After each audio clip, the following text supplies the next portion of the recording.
నేను గీసిన ఈ పిచ్చి గీతలు నీటి మీద రాతలు లాంటివి. సో నీటికి ఎంతైతే డెప్త్ ఉంటుందో అలాగే నేను గీసిన ఈ పిచ్చి గీతలకి కూడా ఒక అర్థం ఉంది. అదేంటో మీకు చెప్తాను. సో ఎప్పుడు ప్రతి ఇయర్ వస్తూ ఉంటుంది, పోతూ ఉంటుంది. కాకపోతే ప్రతి ఇయర్లో మనకి ఏదో ఒక బెటర్మెంట్ ఉండాలి కదా. సో నేను ఈ ఇయర్ బెటర్మెంట్ని కోరుకుంటున్నాను.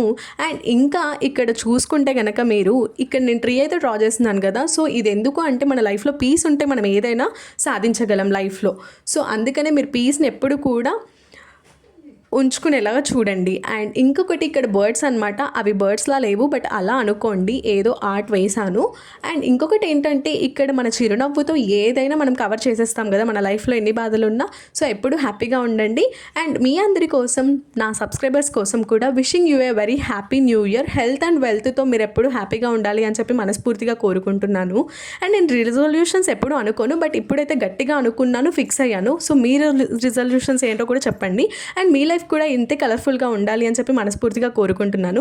ఈ ఖాళీ పేపర్స్లో మీ జ్ఞాపకాలను కూడా పోగు చేసుకోండి ఈ ఇయర్లో. అలాగే నేను రిజల్యూషన్స్ అయితే గట్టిగా అనుకున్నాను. మీ రిజల్యూషన్స్ ఏంటనేవి కామెంట్ బాక్స్లో తప్పకుండా కామెంట్ చేయండి. ఉంటాం.